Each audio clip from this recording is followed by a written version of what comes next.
Praise the Lord. ஆண்டவர் ரட்சகருமாகிய இயேசு கிறிஸ்துவின் நாமத்தில் உங்களுக்கு அன்பின் வாழ்த்துதல்கள். இந்த நாளிலும் இந்த வீடியோ வாயிலாக உங்களை சந்திப்பதில் மிகுந்த மகிழ்ச்சி அடைகிறேன். ஒரு நிமிடம் தலைகளை தாழ்த்தி ஜெபம் பண்ணி இந்த நாளின் வேத தியானத்துக்கு நேராக நம்ம கடந்து செல்லலாம். அன்புள்ள இயேசுப்பா, இந்த நாளிலும் உடைய பாதத்தில் கடந்து வந்து உடைய வேதத்தின் மகத்துவங்களை கற்றுக்கொள்ள என் தேவன் நீர் எங்களுக்கு பாராட்டின பெரிதான கிருபையை நினைத்து உமக்கு நன்றி செலுத்துகிறோம். ஆண்டவரே, எங்கள் தகப்பனை இம்மட்டும் எங்களோடு கூட இருந்து வழிநடத்துகிற எல்லா கிருபைக்காக நன்றி. இதை பார்க்கிற தம்முடைய மக்களுக்கு இது பிரயோஜனமா இருக்கட்டும். நீரே பொறுப்படுத்திக் கொள்ளுங்க, நீரே மகிமைப்படுங்க. மீட்பர் இயேசு கிறிஸ்துவின் நாமத்தில் ஜெபங்கேளும் நல்ல பிதாவே, ஆமென். இந்த நாளிலும் நம்ம மத்தேயு 10ஆம் அதிகாரத்தில் போன வாரங்களிலே நம்ம சீஷர்களை குறித்து 1 முதல் 4 வரை உள்ள அதிகாரங்களிலே சொல்லப்பட்டுள்ள சீஷர்களின் பெயர் பட்டியலிலே ஒவ்வொரு சீஷர்களையும் குறித்து 12 அப்போஸ்தலர்களையும் குறித்து நம்ம என்ன செய்தோம் பார்த்தோம். அவர்கள் எப்படி ஊழியம் செய்தார்கள், எப்படி மரித்தார்கள் என்பதை, அவர்களை ஆண்டவர் எப்படி அழைத்தார், தெரிந்து கொண்டார், அவர்களுடைய பெயர் என்ன அப்படின்னு சொல்லி ஒரு சில காரியங்களை நம்ம கற்றுக்கொண்டோம். இந்த நாட்களில் அவர்களை அனுப்பும் போது ஆண்டவர் அவர்களுக்கு கொடுத்த கட்டளைகள் என்ன அப்படின்னு சொல்லி பார்த்தோம்னா, இந்த 10ஆம் அதிகாரத்தை வாசிக்கும் போது நாம் ஒன்றை மனதில் வைத்துக் கொள்ள வேண்டும். முதலாவது, ஆண்டவராகிய இயேசு கிறிஸ்து சீஷர்களை யூதர்களுக்குள்ளாக மட்டும்தான் அனுப்பினார். அதைதான் 5வது வசனத்திலே இந்த 12 இயேசு அனுப்புகையில் அவர்களுக்கு கட்டளையிட்டு சொன்னது என்னவென்றால், நீங்கள் புறஜாதியார் நாடுகளுக்கு போகாமலும் சமாரியர் பட்டணங்களில் பிரவேசியாமலும் காணாமற் போன ஆடுகளாகி இஸ்ரவேல் வீட்டாரிடத்திற்கு போங்கள் அப்படின்னு சொல்லி ஆண்டவர் அனுப்புகிறார். அப்போ முதலாவது சீஷர்களை ஆண்டவர் யாருக்கு? இஸ்ரவேல் ஜனங்களுக்கு சுவிசேஷத்தை, எதை சொல்ல? பரலோக ராஜ்யம் சமீபித்திருக்கிறது என்பதை பிரசங்கம் பண்ணும்படியாக முதலாவது ஆண்டவர் எங்க அனுப்புறார்னா, இஸ்ரவேல் ஜனங்கள், காணாமல் போன ஆடுகளாகிய இஸ்ரவேல் வீட்டாரிடத்தில். அதை குறித்து 9ஆம் அதிகாரம் மத்தேயு 9ஆம் அதிகாரம் 36வது வசனத்திலே, அவர் திரளான ஜனங்களை கண்ட பொழுது அவர்கள் மேய்ப்பனில்லாத ஆடுகளை போல தொய்ந்து போனவர்களும் சிதறப்பட்டவர்களுமாய் இருந்தபடியால் அவர்கள் மேல் மனதுருகி. அப்போ இஸ்ரவேல் ஜனங்கள் இப்ப எப்படி இருக்கிறார்கள்? மேய்ப்பனில்லாத ஆடுகளை போல தொய்ந்து போனவர்களும் சிதறப்பட்டவர்களுமாய் இருந்தார்கள். அதை குறித்து நமக்கு தெரியும். இஸ்ரவேல் ஜனங்கள் 10 கோத்திரம் அடங்கிய வடக்கு ராஜ்யமாக இருந்தாலும் சரி, 2 கோத்திரங்கள் அடங்கிய தெற்கு ராஜ்யமாக இருந்தாலும் சரி, பல இடங்களிலே சிதறப்பட்டார்கள் என்பதை குறித்து நம்ம பார்த்தோம். அப்படி இந்த இஸ்ரவேல் ஜனங்கள் இந்த நாட்களிலே சிதறப்பட்டு அநேக இடங்களிலே பரவி இருக்கிற யூதர்களாய் காணப்படும் போது இப்ப என்ன நடக்குது? அவர்களுக்கு நல்ல ஒரு தலைவர்கள் இல்லை. இன்றைக்கு காணாமற் போன ஆடு மாற காரணம் மேய்ப்பன் இல்லாதபடினால். மேய்ப்பன் என்னது? அவர்களுடைய தலைவர்கள் கள்ள போதனைகளினாலே அவர்களை வழி நடத்தினதினாலே பல பிரச்சனைகளுக்குள்ளாக அந்த நாட்களிலே இஸ்ரவேல் ஜனங்கள் காணப்பட்டார்கள். அதனால ஆண்டவர் முதலாவது சீஷர்களை எங்கே அனுப்புகிறார் என்று நாம் பார்க்கும்போது, இஸ்ரவேல் ஜனங்களுக்கு சுவிசேஷத்தை, பரலோக ராஜ்யம் சமீபித்திருக்கிறது என்பதை பிரசங்கம் பண்ணும்படியாக, பரலோக ராஜ்யம் சமீபித்திருக்கிறது என்ற பிரசங்கத்துக்கு அடிப்படை என்ன? ஏன் பரலோக ராஜ்யம் அப்படின்னா என்ன? அதாவது மனிதர்களுடைய உள்ளத்திலும் சரி, சமுதாயத்திலும் சரி, தேவனுடைய பிரசன்னமும் வல்லமையும் ஆட்சி செய்கிறது தான் பரலோக ராஜ்யம். இன்னும் ஒரு ராஜ்யம் இருக்கிறது, மேலான ஒரு ராஜ்யம் இருக்கிறது. ஆனால் இன்று ஆண்டவராகிய இயேசு கிறிஸ்து இந்த உலகத்திற்கு வந்த நாட்களிலே பூலோகத்திலே ஆண்டவருடைய ராஜ்யம் கட்டப்பட்டு விட்டது. அந்த ராஜ்யத்தை குறித்து பூலோகத்தில் அந்த இடத்துல ஆண்டவர் பரலோக ராஜ்யம் சமீபித்திருக்கிறது என்று சொல்ல பிரசங்கிக்க காரணம், ஆண்டவராகிய இயேசு கிறிஸ்துவை ஏற்றுக்கொள்ளுகிறவர்கள் அந்த ராஜ்யத்தினுடையவர்களாய் காணப்படுகிறார்கள். அதனால மேசியா வந்துட்டாரு, அந்த இவர் தான் ஆண்டவராகிய இயேசுதான் மேசியா என்பதை அவர்களுக்கு அறியப்படுத்தும்படியாக பரலோக ராஜ்யம் சமீபித்திருக்கிறது என்கிறதான பிரசங்கத்தை இஸ்ரவேல் ஜனங்களுக்கு அறிவிக்கும்படியாக இந்த நாட்களிலே யாரை அனுப்புகிறார் என்றால் சீஷர்களை அனுப்புகிறார். அப்படி சீஷர்களை இஸ்ரவேல் ஜனங்களுக்கு அனுப்பும் போது ஆண்டவர் கொடுத்த கட்டளைகளும் பிரமாணங்களும் தான் இந்த 10ஆம் அதிகாரத்தில் சொல்லப்பட்டிருக்கிறதை பார்க்க முடியும். இதை குறித்து பார்க்கும்போது 5 முதல் 15 வரை உள்ள வசனங்கள்ல ஆண்டவர் கட்டளை கொடுக்கிறதை பார்க்க முடியும். 5 முதல் 15 வரை உள்ள வசனங்கள்ல ஆண்டவர் கட்டளையை கொடுக்கிறார். என்ன கட்டளை? முதலாவது எங்க போகணும் அப்படின்னு சொல்லுகிறார். எங்க அவங்க என்னது, புறஜாதியர்கள் நாடுகளுக்கும் போக வேண்டாம், சமாரியாவுக்கும் போக வேண்டாம், காணாமற் போனா இஸ்ரவேல் ஜனங்கள் வீட்டாராகி ஆடுகளாகி இஸ்ரவேல் விடுறார். எங்க போகணும்னு ஆண்டவர் சொல்லிட்டார். திரும்ப என்ன பிரசங்கிக்க வேண்டும், என்னத்தை பரலோக ராஜ்யம் சமீபித்திருக்கிறது என்கிறதான பிரசங்கத்தை எப்படி யோவான் வந்து பிரசங்கம் பண்ணினாரோ அதை தொடர்ந்து ஆண்டவராகிய இயேசு கிறிஸ்து அதே பிரசங்கத்தை பண்ணினார் என்பதை நாம் தியானித்தோம். அந்த பிரசங்கத்தை இப்ப சீசர்களுக்கும் பரலோக ராஜ்யம் சமீபித்திருக்கிறது என்கிறதான ஒரு உங்க பக்கத்துலதான் பரலோக ராஜ்யம் இருக்கிறது. இன்றைக்கும் நாம் ஆண்டவரை குறித்து சொல்ல வேண்டிய மிகப்பெரிய ஒரு காரியம் என்னன்னா, தேவனுடைய ராஜ்யம், பரலோக ராஜ்யம் நம்ம பக்கத்துல இருக்கு. அதுக்கு ஒன்றே ஒரு வழி, ஆண்டவராகிய இயேசு கிறிஸ்துவை ஏற்றுக்கொண்டு அவரை விசுவாசிக்க வேண்டும். அதை தான் நான் சீசர்கள் சொல்லும்படியாக அவர்களுக்கு ஆண்டவர் கட்டளை கொடுக்கிறது. ஃபர்ஸ்ட் எங்க போகணும்னு சொல்றார், என்னத்தை சொல்லணும்னு சொல்றார். அடுத்து 8வது வசனத்திலே அவர்களுக்கு என்னன்னா ஒரு ஆதார சான்றை கொடுக்கிறார். இப்போ 1 கொரிந்தியர் 1:22 வசனத்துல பார்க்கும்போது யூதர்கள் அடையாளத்தை கேட்கிறார்கள். இப்போ அடையாளத்தை, அற்புதத்தை, அடையாளங்களை காணாவிட்டால் ஜனங்கள் இயேசுதான் மேசியா என்பதை என்ன செய்ய மாட்டார்கள், நம்ப மாட்டார்கள். அதற்காக ஆண்டவர் ஒரு ஆதார சான்றை கொடுக்கிறார். என்ன ஆதார சான்று?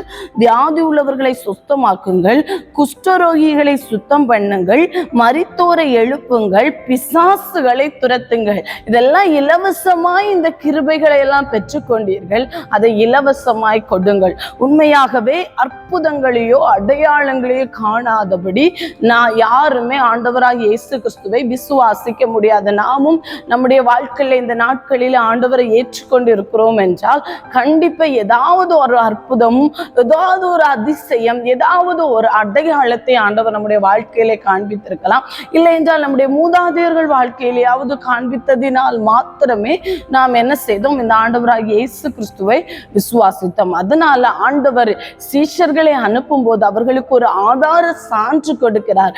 என்ன சான்று என்றால், வியாதி உள்ளவர்களை சொஸ்தமாக்குங்கள், குஷ்டரோகிகளை சுத்தம் பண்ணுங்கள், மரித்தோரை எழுப்புங்கள், பிசாசுகளை துரத்துங்கள், இலவசமாய் பெற்றீர்கள், இலவசமாய் கொடுங்கள் என்கிறதான ஒரு ஆதார சான்றை ஆண்டவர் கொடுத்து விட்டு என்ன செய்ய வேண்டும், என்ன செய்யக்கூடாது என்பதான காரியத்தை 9 முதல் 15 வரை உள்ள வசனங்கள்ல ஆண்டவர் சொல்லியிருக்கிறார்.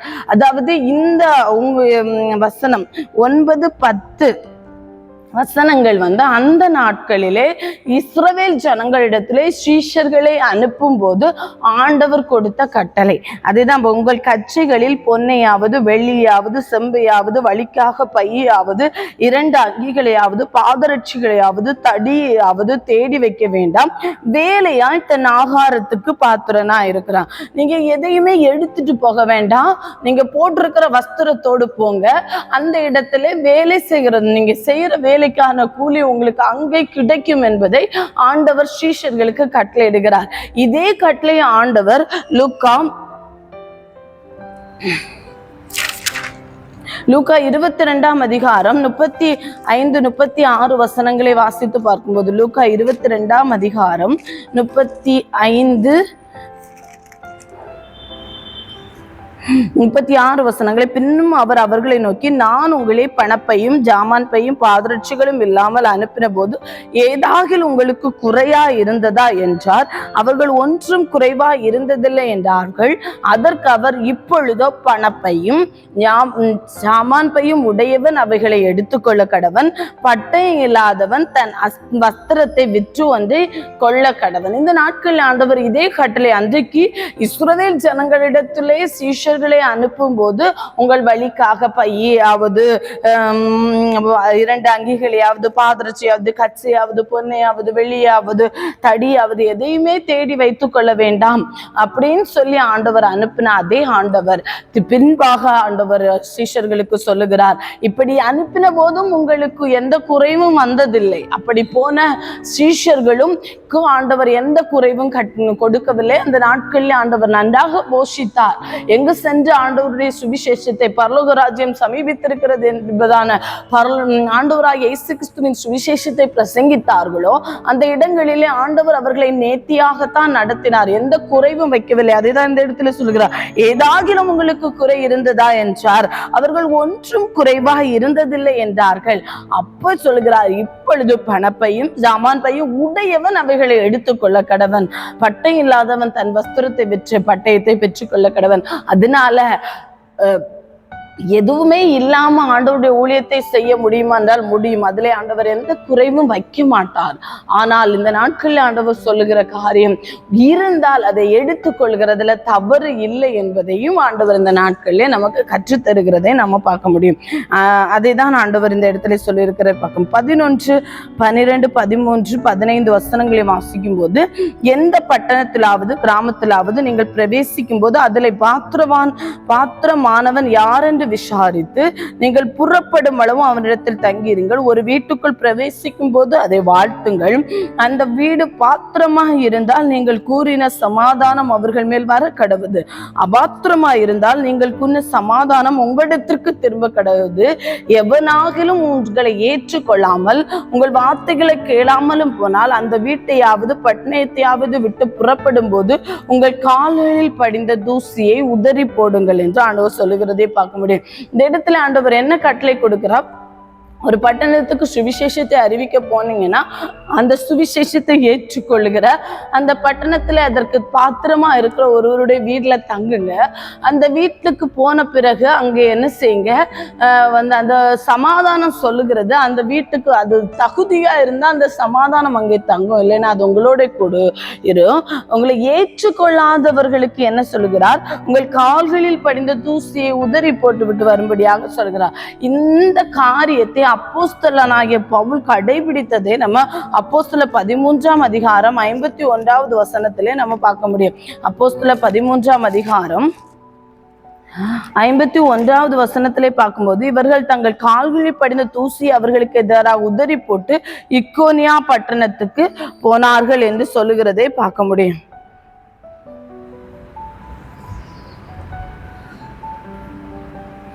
அந்த இடத்துல அவர்கள் என்ன செய்கிறார்? இந்த பவுலும் பவுலை சார்ந்தவர்களும் என்ன செய்கிறார்கள்? அந்த இடத்துல யூதர்கள் அவர்களை பொறாமையினால நிறைந்து எதிரடியாய் பேசி விரோதித்து தூசித்த போது 45வது வசனம், யூதர்கள் ஜனக்கூட்டங்களை கண்ட போது பொறாமையினால் நிறைந்து பவுலினால் சொல்லப்பட்டவைகளுக்கு எதிரடியாய் பேசி விரோதித்து தூசித்தார்கள். அந்த நேரத்திலே பவுல் அந்த இடத்தை விட்டு செல்லும் போது 51வது வசனத்திலே தங்கள் கால்களில் படிந்த தூசியை அவர்களுக்கு எதிராக உதறி போட்டு இக்கோனியா பட்டணத்துக்கு போனார்கள். அந்த இடத்துல ஆண்டவர் சொல்லுகிறார், உங்கள் கால்களில் படிந்த தூசியை யாராவது ஏற்றுக்கொள்ளாவிட்டால் அங்கே போராட வேண்டாம். நீங்க என்ன செய்யுங்க, அந்த இடத்துல நீங்க கால்களில் படிந்த தூசியை உதறி போடுங்கள். அப்ப என்ன நடக்குமா? நியாய தீர்ப்பு நாளிலே அந்த பட்டணத்திற்கு நேரிடுவதை பார்க்கலும் சோதோம் கொமோரா நாட்டிற்கு நேரிடுவது லகுவாய் இருக்கும் என்று மெய்யாகவே உங்களுக்கு சொல்லுகிறேன். அதாவது ஆண்டவராகிய இயேசு கிறிஸ்துவை ஏற்றுக்கொள்ளாமல் போனால்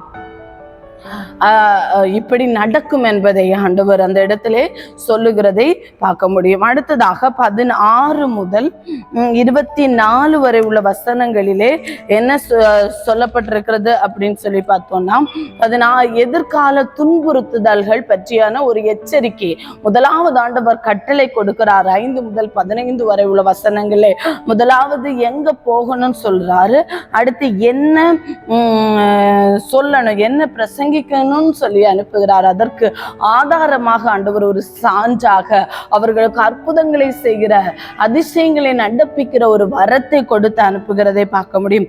9 முதல் 15 வரை உள்ள வசனங்களிலே எதை செய்ய வேண்டும், எதை செய்யக்கூடாது, எதை செய்யுங்கள் என்பதை குறித்ததான ஒரு கட்டளை ஆண்டவர் கொடுத்து அனுப்புகிறதை பார்க்க முடியும்.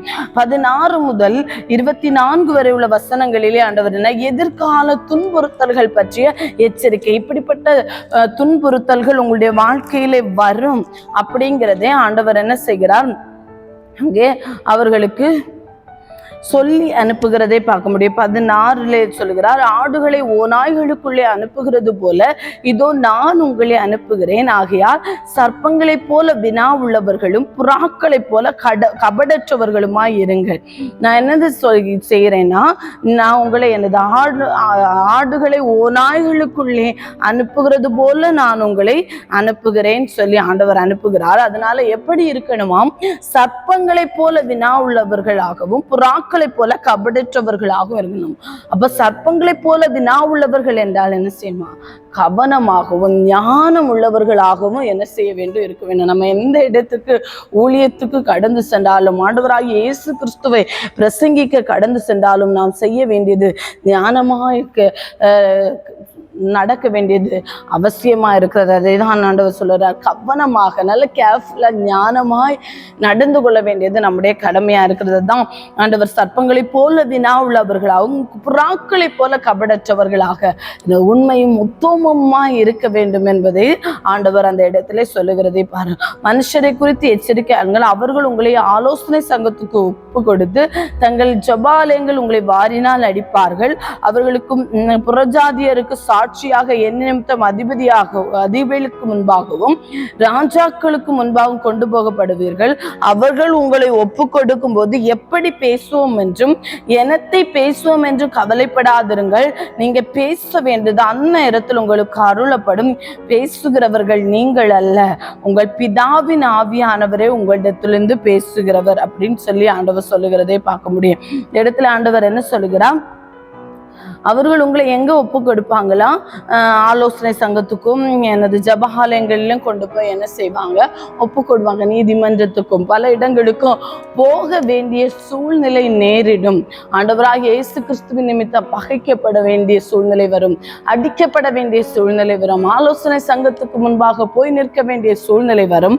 அப்படி சூழ்நிலை வந்தாலும் அந்த நேரத்துல என்னத்தை பேசுவோம், என்ன செய்வோம், எப்படி ஞானமா நடந்து கொள்வோம் என்று கவலைப்பட தேவையில்லை. அந்த இடத்துல பேசுகிறவர்கள் நீங்கள் அல்ல, உங்கள் பிதாவின் ஆவியானவரை உங்களிடத்திலிருந்து பேசுகிறவர். சகோதரன் தன் சகோதரனையும் தகப்பன் தன் பிள்ளையையும் மரணத்துக்கு ஒப்பு கொடுப்பார்கள். பெற்றாருக்கு விரோதமாக பிள்ளைகள் எழும்பி அவர்களை கொலை செய்வார்கள் அப்படின்னு.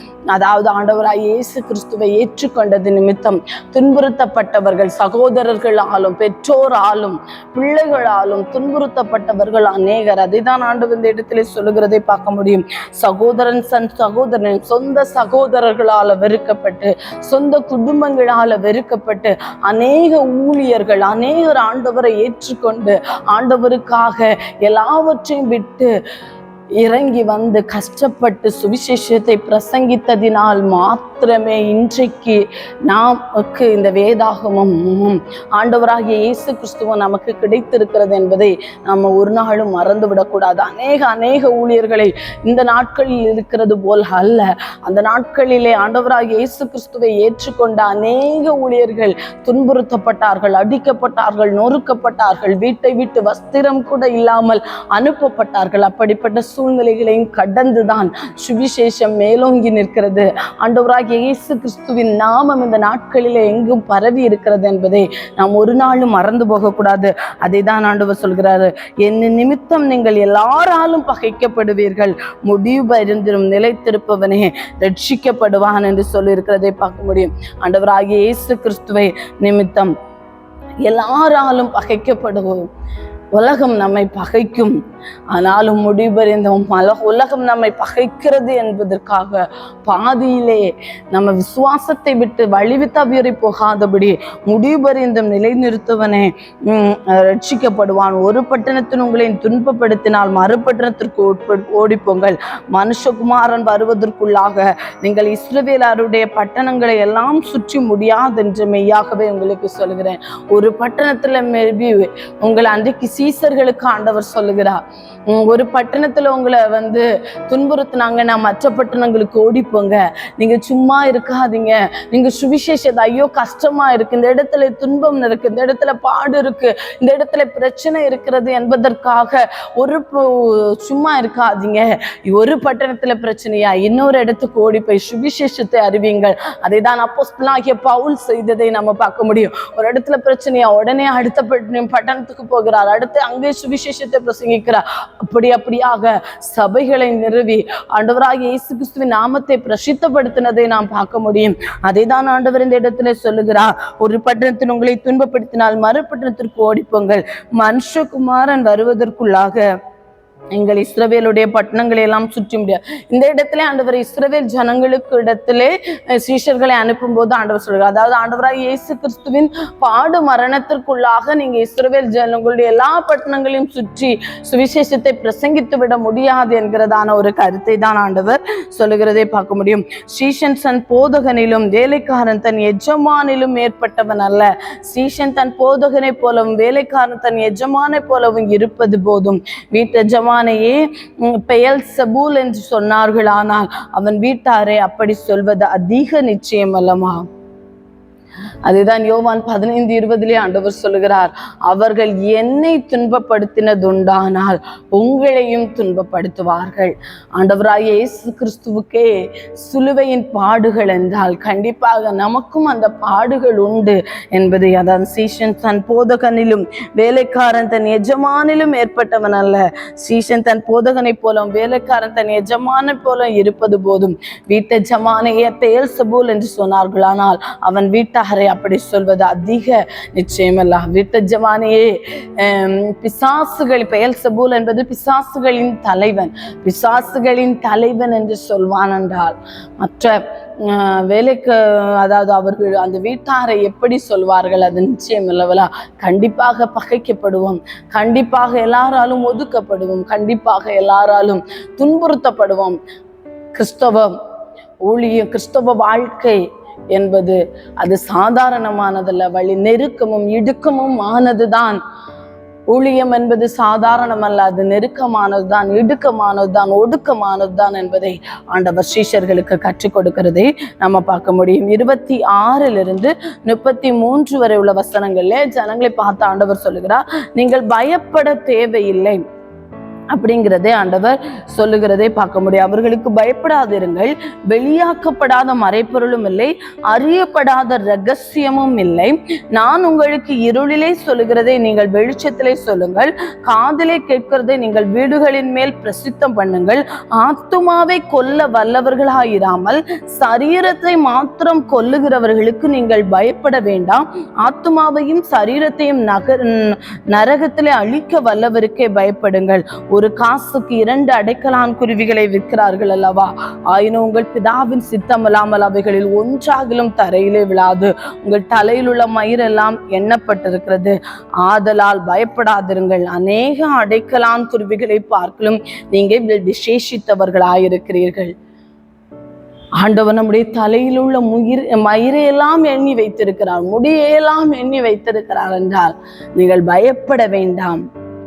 வெளியாக்கப்படாத மறைபொருளும் இல்லை, அறியப்படாத ரகசியம் இல்லை. என்ன பிரச்சனை வந்தாலும், போராட்டம் வந்தாலும் நம்ம என்ன செய்ய வேண்டாம், பயப்பட வேண்டாம் என்பதை தான் ஆண்டவர் சொல்லுகிறதை பார்க்க முடியும். அதுதான் ரோமர் 8 அப்போஸ்தலனாகிய பவுல் சொல்லும் போது என்ன சொல்லுகிறார் என்றால், 35 வாசித்து, உமது நிமித்தம் என் நேரமும் கொல்லப்படுகிறோம், அடிக்கப்படும் ஆடுகளைப் போல எண்ணப்படுகிறோம் என்று எழுதியிருக்கிறபடி நேரிட்டாலும் கிறிஸ்துவின் அன்பை விட்டு நம்மை பிரிப்பவன் யார்?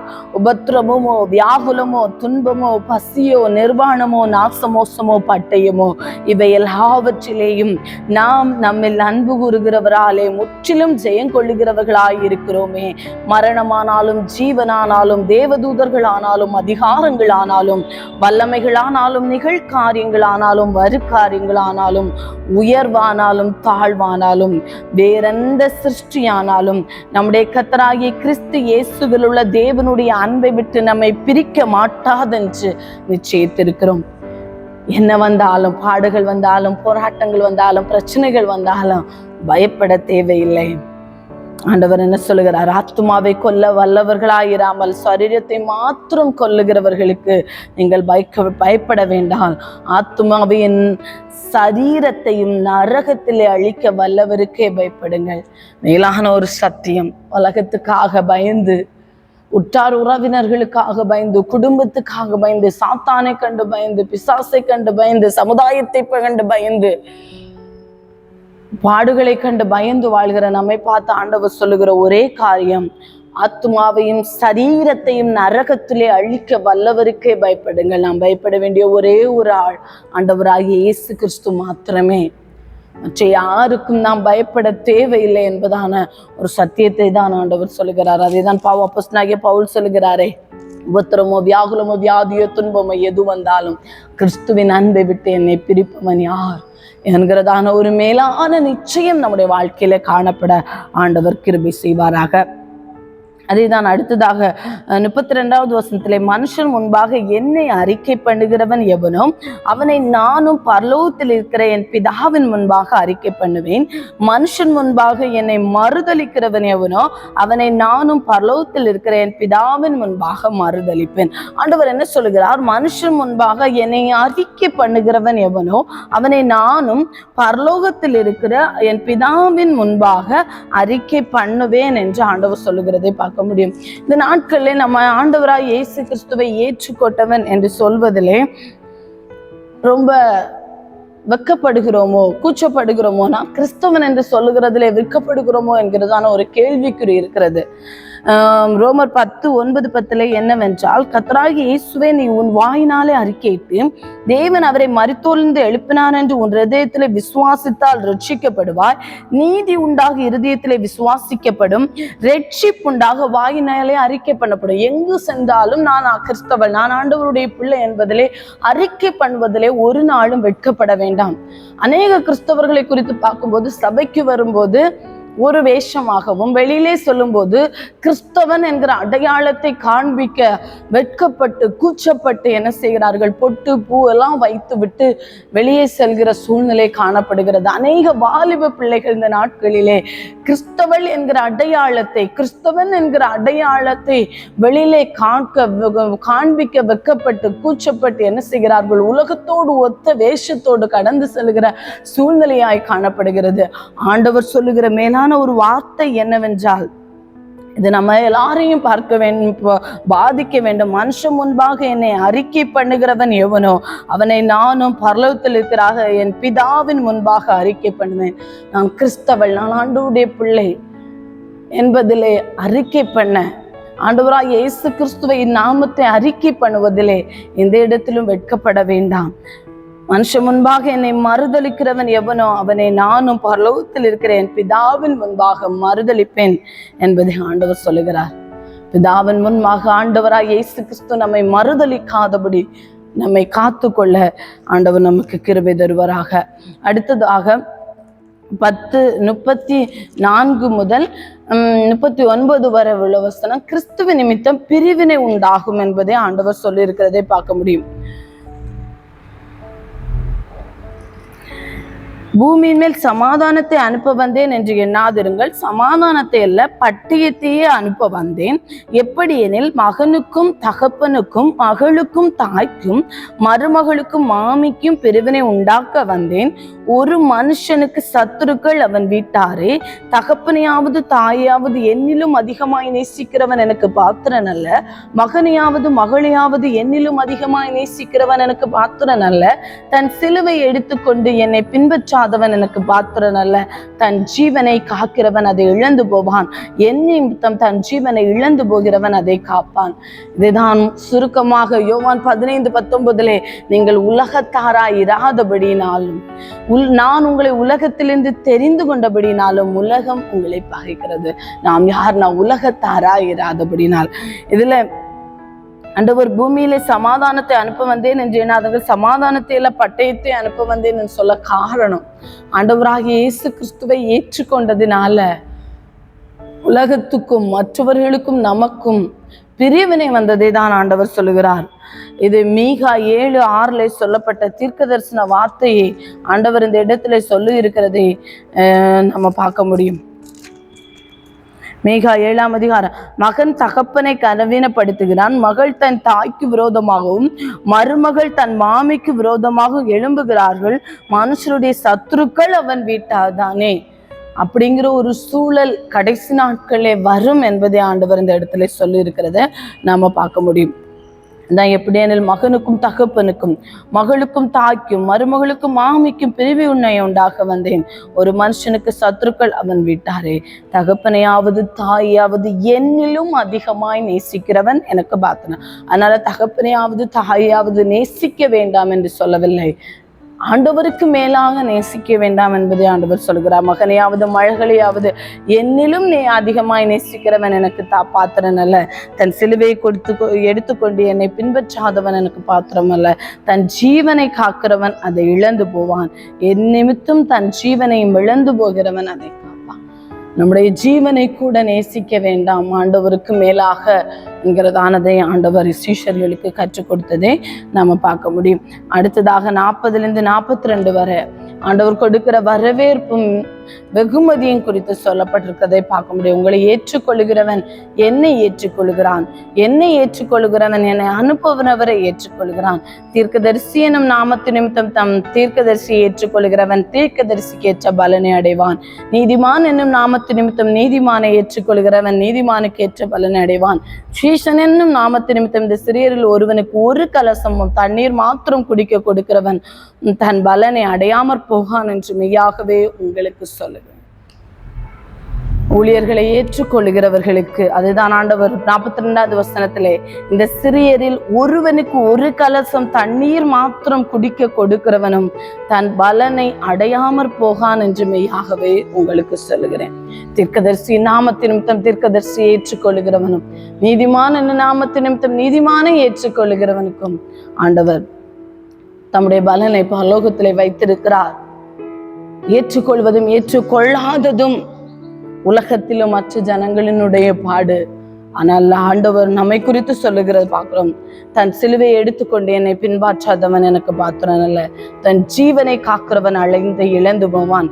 என் நிமித்தம் தன் ஜீவனை இழந்து போகிறவன் அதை காப்பான். ஆண்டவருக்காக தன்னுடைய ஜீவனையும் இழந்து போக தயாராக ஆண்டவருக்காக ஓடும்படியாக சீசர்களுக்கு அன்றைக்கு ஆண்டவர் அறைகூவல் விடுத்தார். அதே அறைகூவலை தான் நமக்கும் தருகிறார்.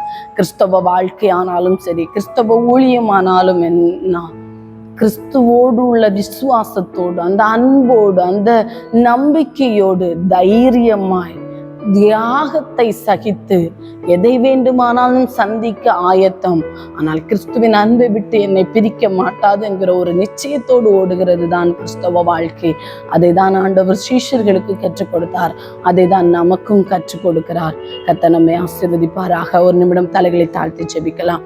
அன்புள்ள இயேசப்பா, இந்த நாட்களிலும் ஆண்டவரை எங்கள் சிலுவை எடுத்துக்கொண்டு உம்மை பின்பற்ற அப்பா எங்கள் ஜீவனையும் துச்சமாய் நினைத்து ஆண்டவரே உம்மை மாத்திரம் சார்ந்து வாழ எங்களுக்கு கிருபை தாங்க. ஆண்டவரே, மரணமோ ஜீவனோ நாசமோசமோ எது வந்தாலும் கிறிஸ்துவின் அன்பை விட்டு எங்களை பிரிக்க மாட்டாது என்கிற ஒரு நிச்சயத்தோடு வாழ எங்களுக்கு கிருபை தாங்க.